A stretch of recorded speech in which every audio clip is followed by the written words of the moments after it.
You're listening to Dairy Voice by Dairy Business News, a podcast exclusively for the dairy industry.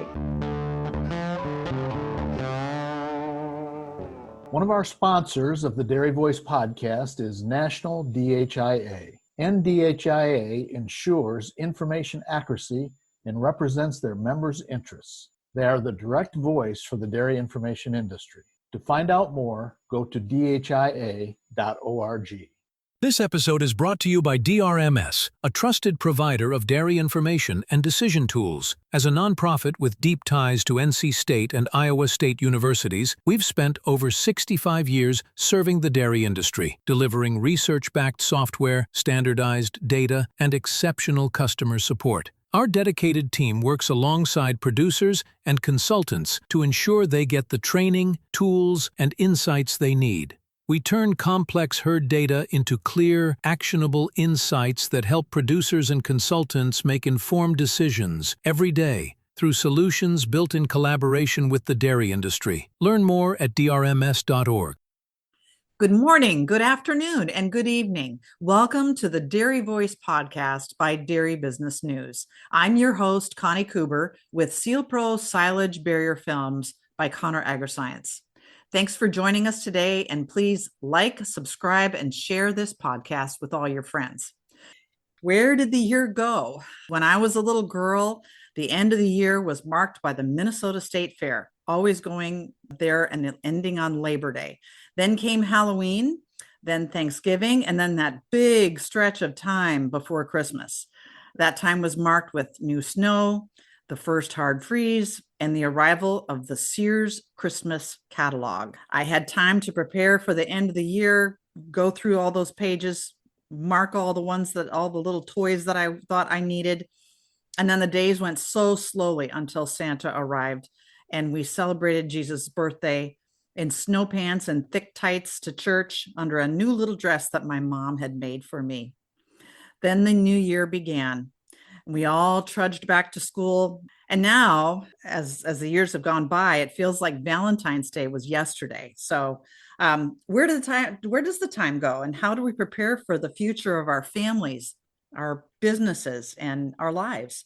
This is the time of year we look back, evaluate, and look ahead to plan what the next year to even 5 years will look like, or what we maybe like it to look like. It's never too late to start planning for the future. So my guest today is John Ellsworth from Success Strategies Incorporated. And John is a well-known and welcome resource for all things financial. He's a guest that we've had on the Dairy Voice podcast a lot, and we appreciate his information and his acumen with all kinds of financial situations we find ourselves in. He and his wife, Judy, have made their careers all about helping people through financial challenges. With over 85 projects, California Bioenergy is without a doubt one of the leading developers of anaerobic digesters for dairy farms in the United States. Since 2006, CalBio has been forming successful partnerships with dairy farmers to create digesters that are built to last. Our CalBio team has the expertise to help lead you through the entire development process. From project design and engineering to credit generation and the day-to-day operations. With subsidiaries in the Northwest, Midwest, and Southwest, CalBio is ready to partner with dairy farmers across the country. Learn more at calbioenergy.com. For those listeners that might not have met you or heard from you before, tell us about yourself and how you came to this point in your career. Thank you. Good morning, and good morning to all our listeners as well. This is a great opportunity. I think we'll talk about 2025 in a moment here, but to give a little background, 27 years ago, I started my consulting business. Of course, I was told it'd never work, and so I think we've sort of disproven that at this point, but it's been a great ride working as a finance and strategic planning consultant initially with only dairy producers, and then we branched out into some other opportunities in almonds, wine grapes. Those are still our three primary focus areas, and it's been a great ride. We've been able to help a lot of people. And as Zig Ziglar said, you can have anything in life you want if you help enough other people get what they want. And I think that pretty well describes what we've done in our financial consulting. It's been a wonderful career ride for us, and it continues hopefully beyond December of this year. But I think the most important thing is we've been able to help a lot of people, and I'm excited about that. The financial rewards are wonderful, but there's nothing better than being able to help people turn their finances around, turn their lives around. It's kind of like they very rarely go away after you've done that for them, or with them, not for them, but with them. We've had a good ride. Most of our clients are on the West Coast, California, Washington, Oregon, Nevada. That's where most of our work is done. But this actually started out as a business plan when I was working on my MBA at Duke University, and it was in an entrepreneurship class. And 10 years later, after being in banking for most of that 10 years, we decided it was time to pull the trigger and give this a run. And it's been a wonderful ride. It's been, of course, the dairy industry in particular, and all agriculture for that matter, is just we have the neatest clients. They're the most honest people in the world, the most hardworking people, and I just absolutely appreciate everything they do to help them in an area that they need assistance, finance, strategy. I'm happy to fill that void and help them in that area. I know you've got several clients, several people that I've talked to before that have just very appreciative of the expertise that you bring to them. So that's great. So let's talk about what's happened in 2025. Give us kind of a bird's eye overview. What's interesting is 2025 has been a pretty awesome year. Milk prices didn't start out necessarily the strongest, but they came along as we went through second quarter and into the third quarter. Toward the end of the third quarter, they started softening, and most recently, it's become kind of it's like an episode. If I had to entitle it, I would entitle it "What Keeps You Awake at Night," and I don't say that in a joking sense. It's a very serious thing. It's a time for action, and there's a lot going on right now. Milk prices have, since particularly November, December, have really dropped.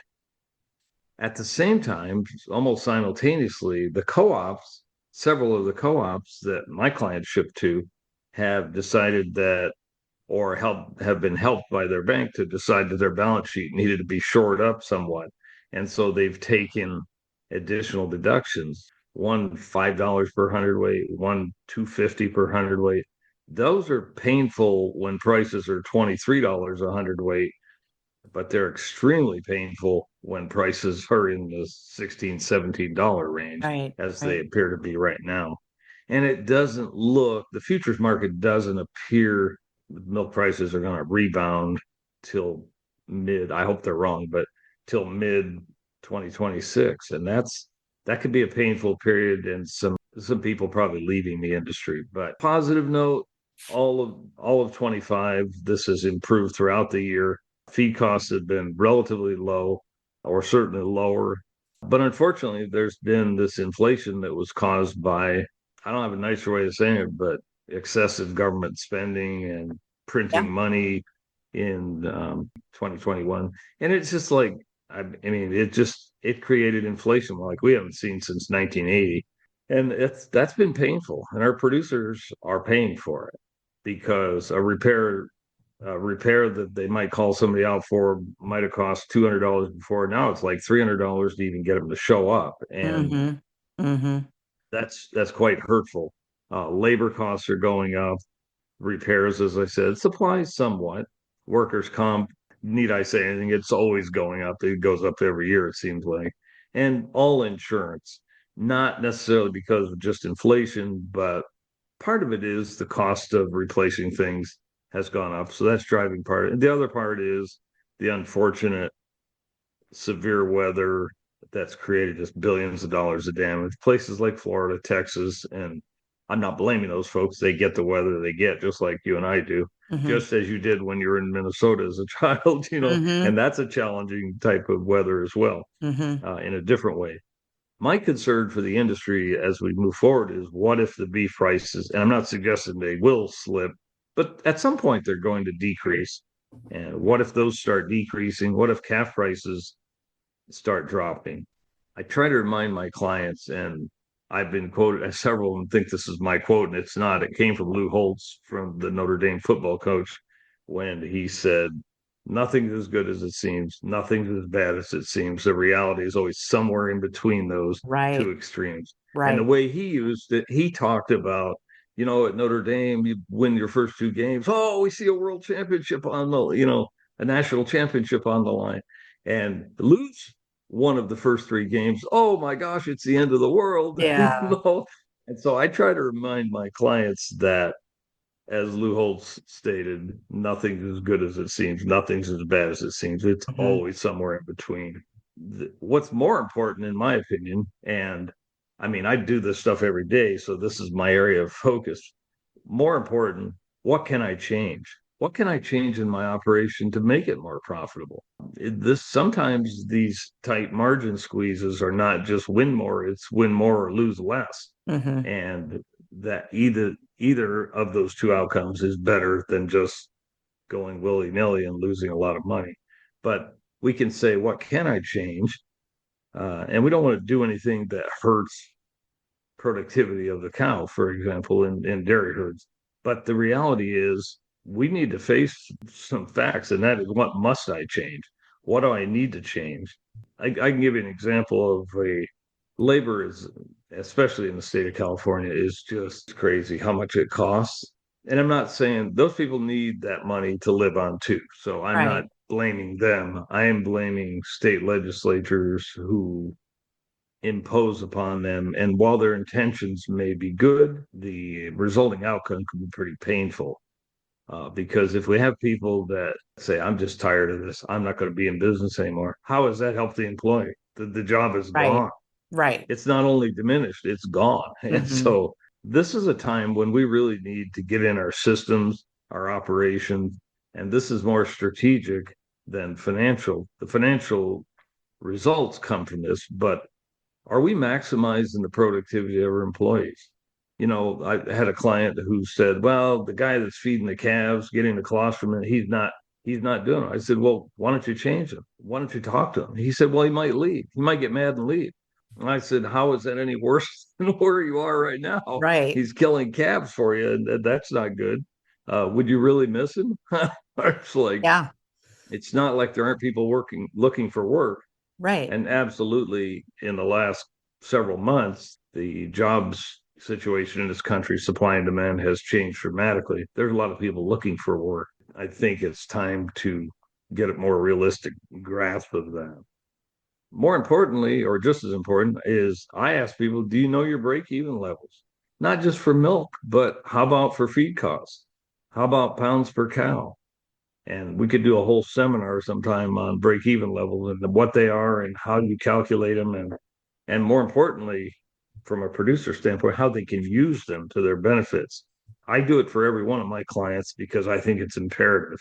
You have to know that if everything else stays the same but the milk price drops, how low can it go before you get below break even? Mhm. Those are imperative questions in my mind. Okay. How high can feed costs go? They're really low. They're low, nicely low right now, thank goodness. But how high could they go before my break even level is gone?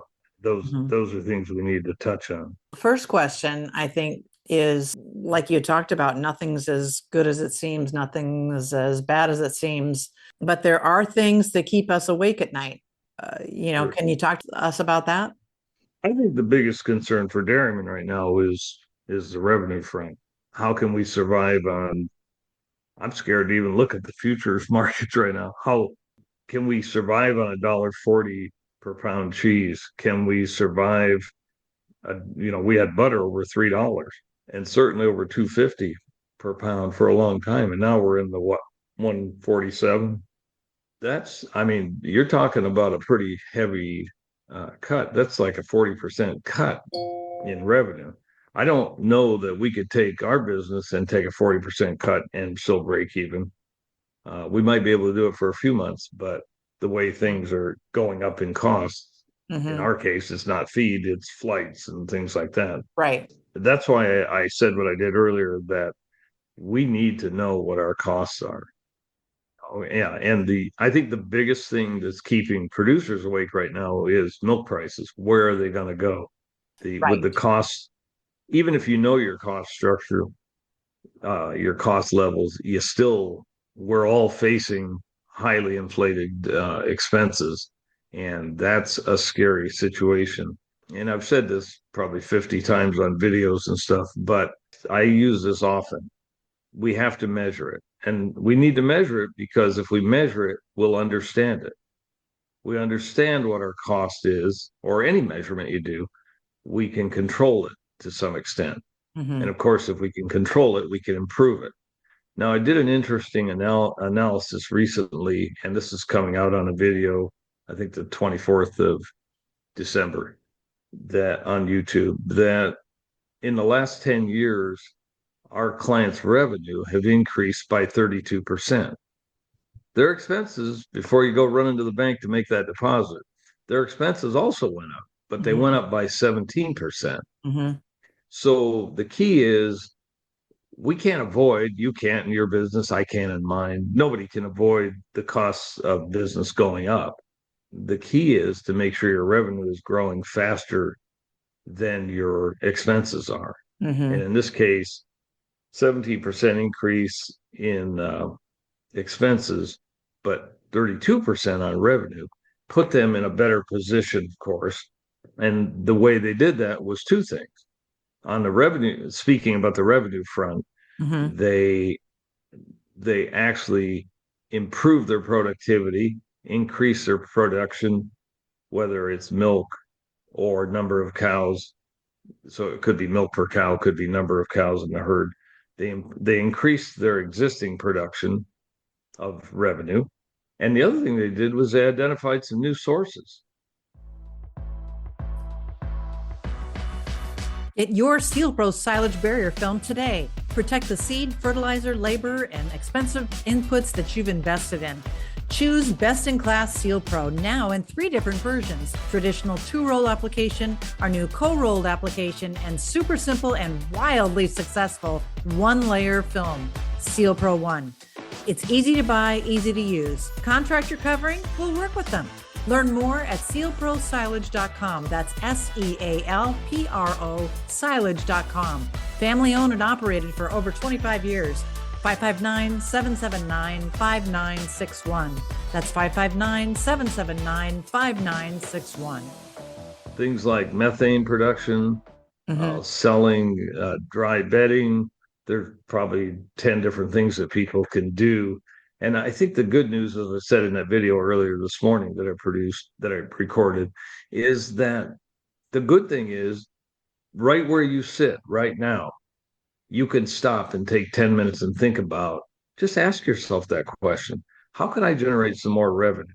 Do I have to go out and do something, whether it's custom farming for somebody? I have the equipment. Can I do that for other people that don't have the equipment or don't want to maintain the equipment and the overhead associated with that? And I think it's a good time.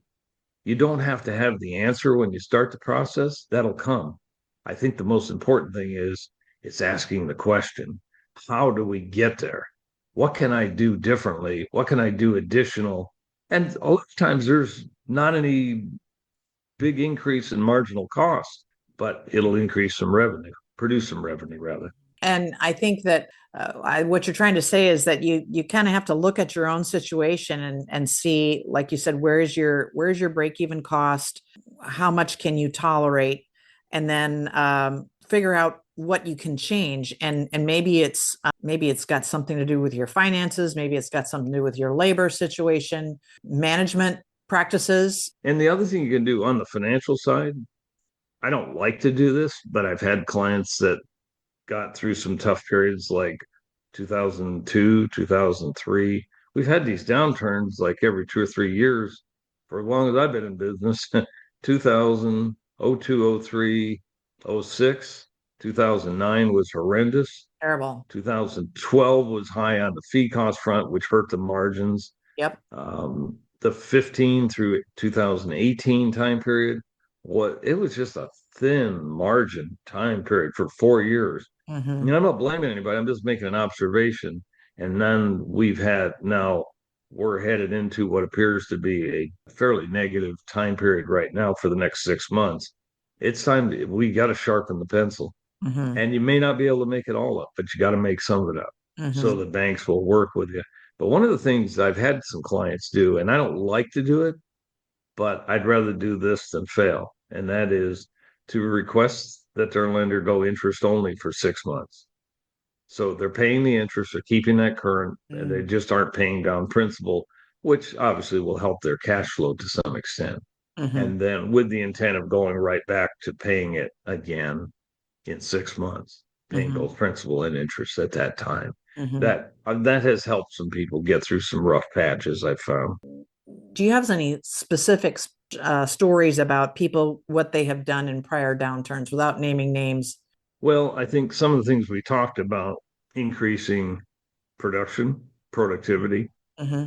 If I can make 80 pounds versus making 70 pounds per cow per day and not increase my cost dramatically, I mean, 10 pounds is still, even Yeah. at $15, is $1.50 more revenue. Mm-hmm. And so if I can do that and maybe I increase my cost of feed by 60 cents, I'm still 90 cents per cow per day better off. Mm-hmm. This is a time when Warren Buffett said it. He was referring to 2009, but it sort of applies to what we're going through right now. He said, these are the times when you find out who's been swimming, who's been in the water without swimming trunks, because you get exposed as to what the real results are. And Right.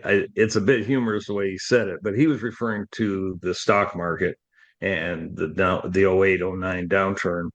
And he said, these are the times when you find out who's been in the water without swim trunks. The same thing applies here. We need to know exactly what our costs are. Mm-hmm. We got to get in there and measure it.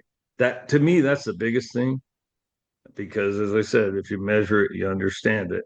And if Right. you understand it, you can start to control it and improve it.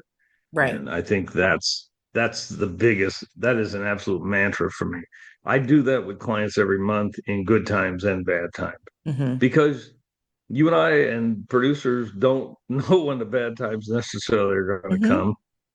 We need to make better decisions, and you make better decisions when you have better information. You also, this leads into the next thing we can talk about is going to the bank.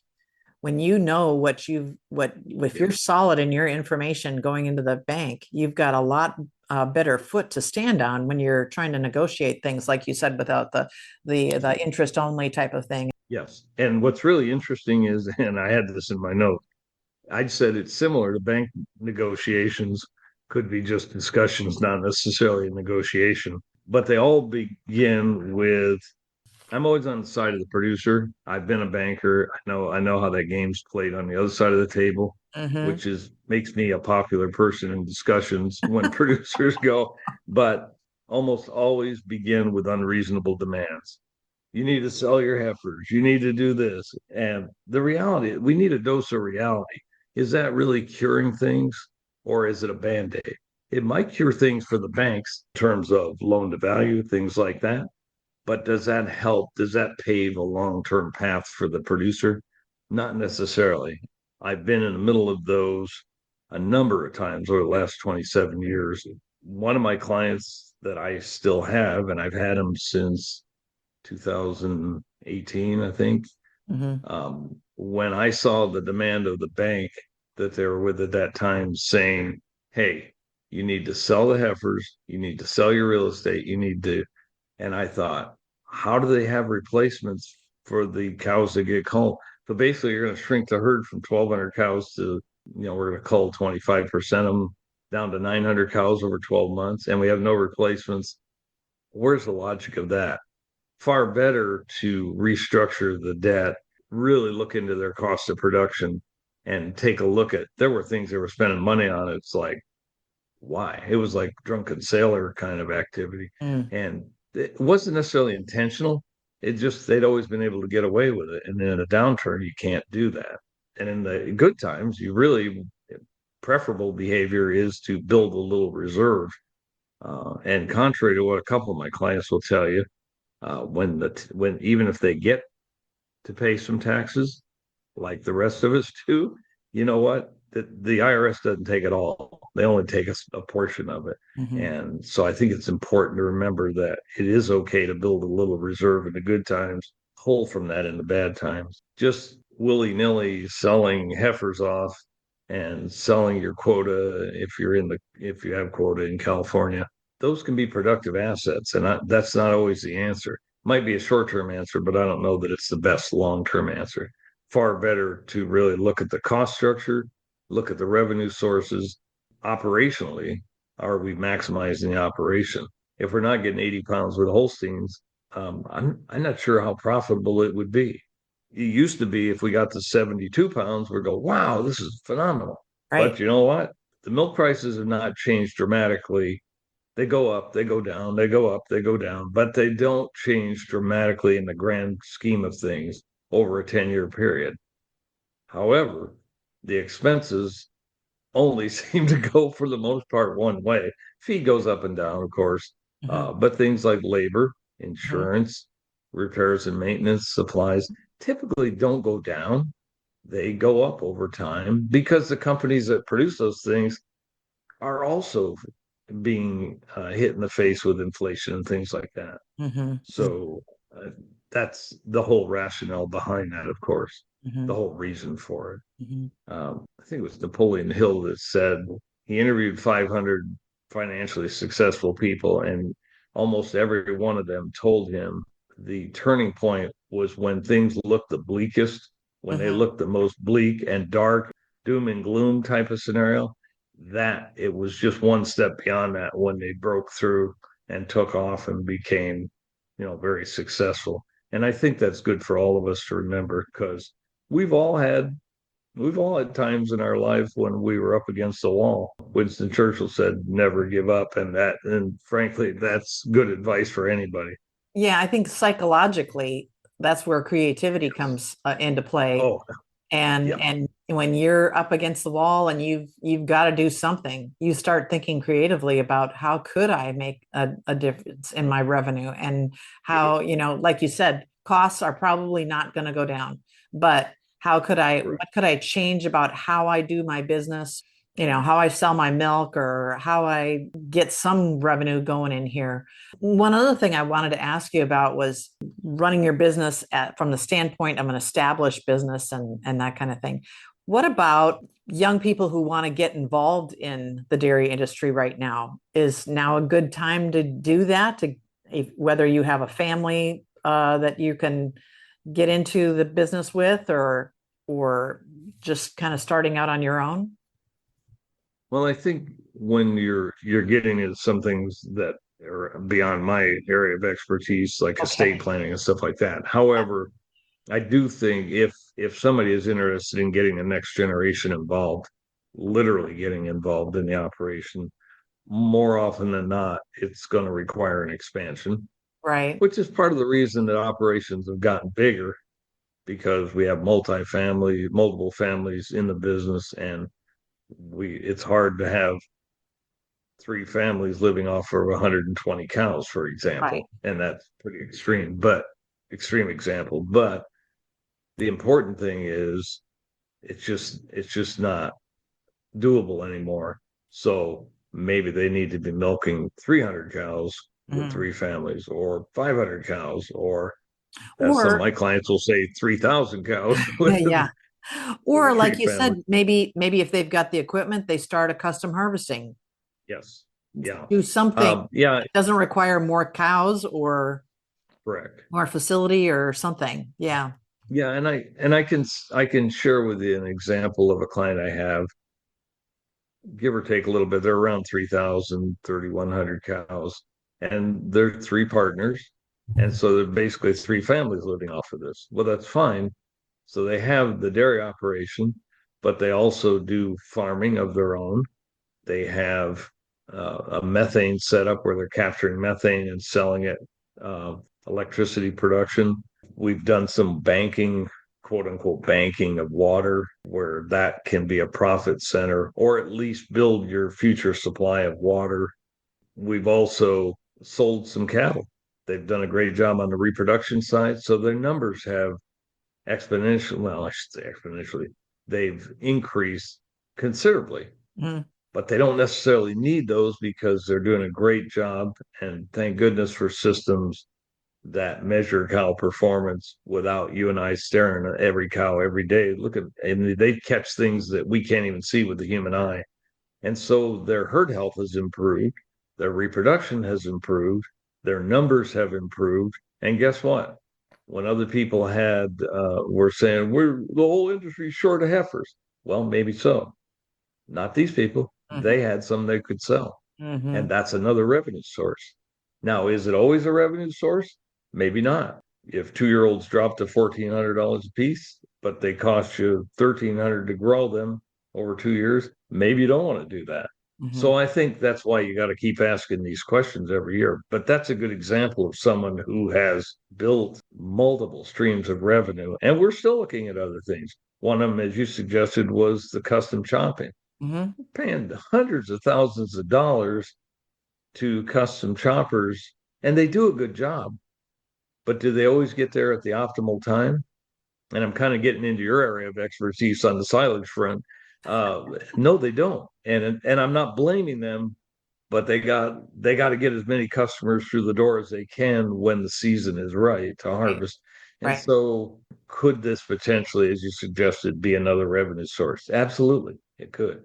It could be they could do their own in a more timely manner, and as much as possible, they could go out and do neighboring properties as well. So we kind of touched on this a little bit, but I'd really like to hear what you have to say since you have been in the banking industry yourself. I'm going to go in and I'm going in to meet with my banker. How do I need to be prepared? What do I need to have with me? What numbers do I need to know? Where am I going with this discussion? If you have CPA prepared financial statements, I absolutely would take those with me, fairly current ones. You can do this even in QuickBooks. You can do a profit and loss statement and show the banker, show him or her what your results have been. You could show you in QuickBooks. If you've been in QuickBooks, and I've been in it for 30 years, you could show every year what the profits were like or the loss. There are going to be years where you lose money, but I think in the years that we're showing a loss or anticipating a loss too, I think it's important to have some potential solutions. If you're my banker, Connie, and I go in and meet with you, I go, well, gee, 25 has been a good year, but I think the next 6 months are going to be pretty tough. Well, the natural question for him or her to ask is, okay, what are you going to do about it? Right. And maybe there's a need for an additional credit line, a temporary one, or a temporary increase in the credit line to get through that. Because I think the last thing, contrary to what you hear people sarcastically say, bankers do not want to own your operation. That is not their objective in life. Their objective in life is to provide you with the funds you need to short-term, intermediate-term, long-term to operate your business successfully. They get just as excited as you do when you succeed, and their intentions are absolutely good. I could find an exception, I'm sure, if we search for it, but I think on the whole, they're good people and their intentions are good in helping people. I would go in with CPA prepared financial statements if you have them. And whether you have them or not, I would show them what your current cash flow looks like. You can show that in a P&L from profit and loss statement from QuickBooks. I would take in a fair market value balance sheet. And this is not a slam on the accountants, but on an accountant's generally accepted accounting principles, the GAAP basis financial statements, they have to show your real estate, for example, at what you paid for it, minus any depreciation and stuff like that. Well, if I bought $1 million dairy property 10 years ago, I can assure you, or 20 years ago, it's worth more today. So you can talk to realtors and say, hey, this place I paid $1 million for, what's it worth today? Is it worth $10,000 an acre plus whatever the facilities, the replacement costs would be?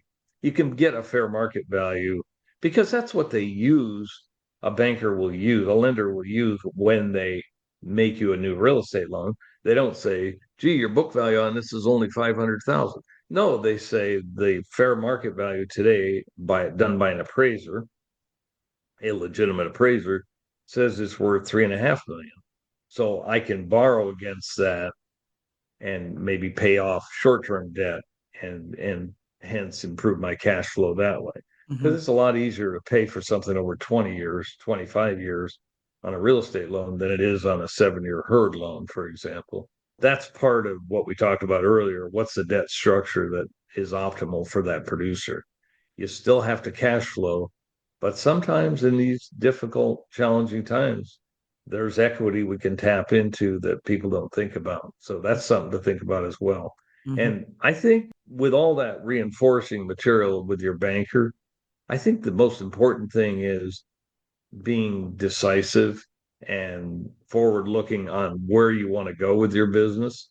For example, you could say the next 6 months, I think are going to be really challenging. But the natural question from that is, okay, how are we going to get through that? What are we going to do differently? And maybe it's milk a few more cows. Maybe it's milk the same cows or fewer cows, but get more pounds per cow per day. So we spend less on feed. Maybe there's some labor changes. I think any good lender, and there's a lot of them out there.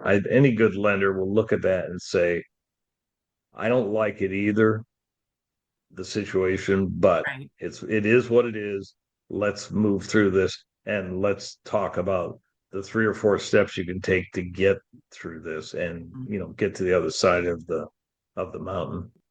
The important thing, I think, is to stay focused. This is not a time to do what I call, that definition of insanity. Not changing anything and expecting different results because they may be different, but they probably won't be better.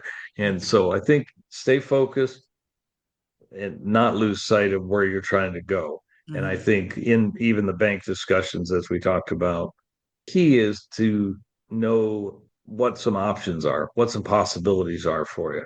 And you know what? Good lenders will come up with some too. They'll say, have you ever thought of doing this? Yeah. I noticed that you've got this one age group of heifers that are bigger than I think you're going to need in that 3 to 6 month period. Could you market a few of them? They're bringing good prices. And so maybe that's a cash flow gap filler, if you will. This came from Jim Rohn, a motivational speaker. He said, you don't get better by chance, you get better by change.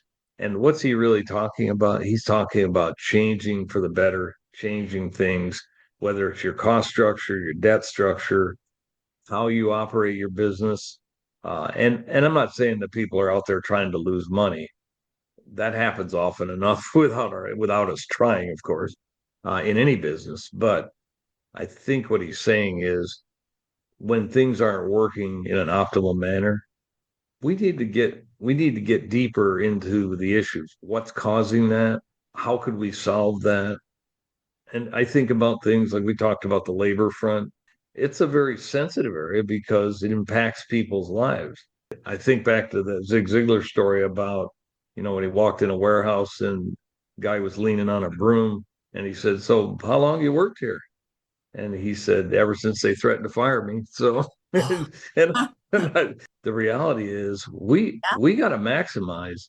I want that employee to be there 12 months from now, continuing his or her job. But we can't do that if we're losing money. Right. And so as part of the team, if you will, they need to realize that too. Yeah. And the other thing to consider with employees too, what I've always found is that if an employee understands why it's important that they do a job a certain way and how that will benefit the whole operation and in turn their employment status, then most oftentimes they are willing to make the changes and maybe sharpen those skills. So, looking at training for employees, maybe that's a great way to start the year is that, hey, here's a little refresher on what is expected for your job. And let's see, do it this way for 6 months and let's see how much better we can get. when you tell somebody, go milk those cows, that's not enough information. There's more to it than that. Yes, I agree. I think especially it's in any, people are just people wherever no matter what industry you're in. But I think because we're dealing with animals and we're dealing with other employees and that kind of thing, I think that making sure that people understand why what they're doing is important, no matter their job, that they make a difference in your operation, and that could help too. I agree. And I think we sometimes assume that people know. Yeah. And that's not necessarily the case. And if you identify the why, the how becomes a lot easier in every situation. So I that's a great point that you make. I think we need to remind ourselves, in general, people did not come to work to do a bad job. Right. But given the training they need, and some of there changes. Look how we manage cows today versus 20 years ago. It's way different. Mm-hmm. Well, if someone's been working somewhere that's a situation where it's not necessarily a very progressive operation, how would they know? It's probably a nice Christmas gift to the producer himself to provide that training to the employees. Well, and it's also a point you can take into your banker that, hey, here's what we're doing. Here's what we're doing. Good point. To increase the efficiency of our place. We're going to work with all our people.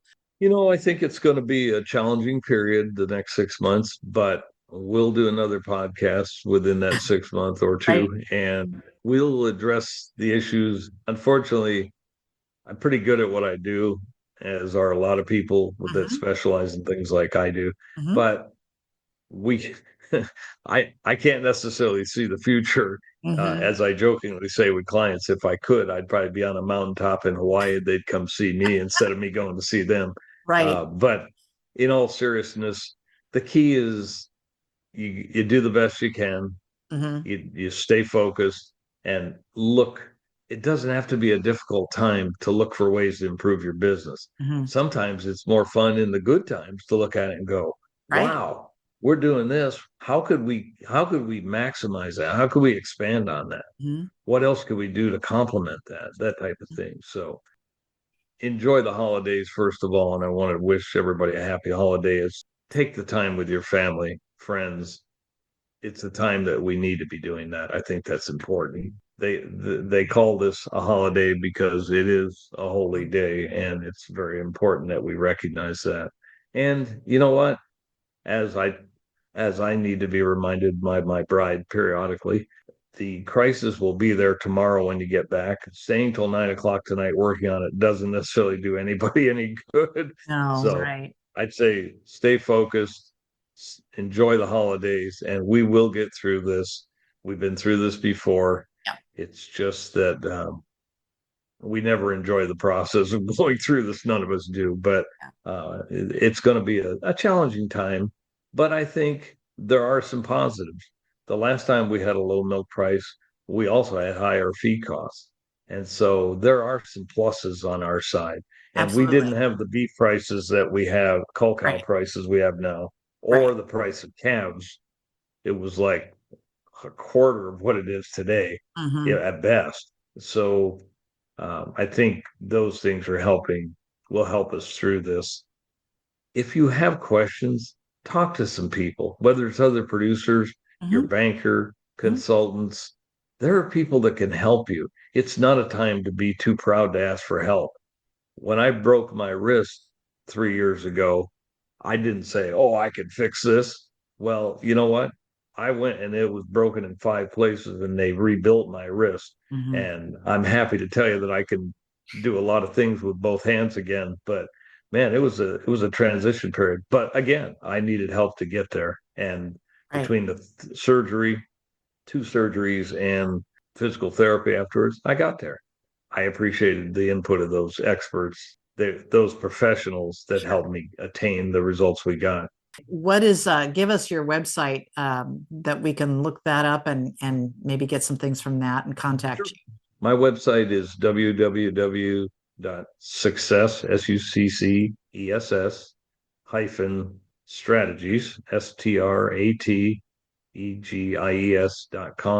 They'll find people to go there. It doesn't cost you anything to go there. There's a lot of free information there. There are YouTube videos there that I do twice a month. Mhm. And if you click on the one that's currently on there, it'll take you to my channel and you can see.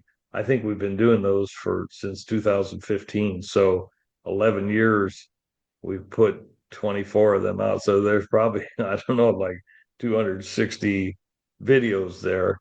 You can watch every one of them. Every one of them's free.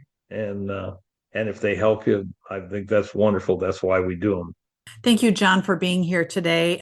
I'm Connie Kuber with Sealpro Silage Barrier Film by Connor Agriscience, and you've been listening to the Dairy Voice podcast by Dairy Business News. Please subscribe, like, and share this podcast with your friends. My guest today has been John Ellsworth with Success Strategies Incorporated. Like John said, stay safe out there. Enjoy your families during the holiday.